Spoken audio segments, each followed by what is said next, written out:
Pour savoir si son enfant a un problème avec l'alcool, paradoxalement, il ne faut pas s'intéresser à l'alcool. Il ne faut pas que les parents se focalisent sur les signes spécifiquement liés à la consommation d'alcool. Quand un enfant va mal, il le montre, et il le montre à travers ses différents domaines d'activité. Par exemple, ce peut être un fléchissement scolaire, ça peut être une tendance à s'isoler, ou au contraire à rechercher des fréquentations un peu douteuses. Ça peut être un comportement agressif, plus irritable, ou au contraire une tristesse, ou des manifestations d'anxiété inhabituelles.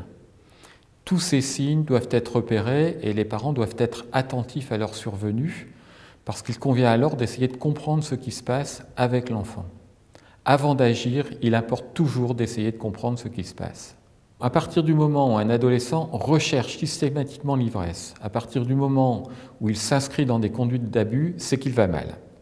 Ce qu'il faut bien comprendre, c'est que les conduites d'abus d'alcool sont toujours une complication d'autre chose. Et c'est très souvent une complication de difficultés qui ont démarré très tôt durant l'enfance.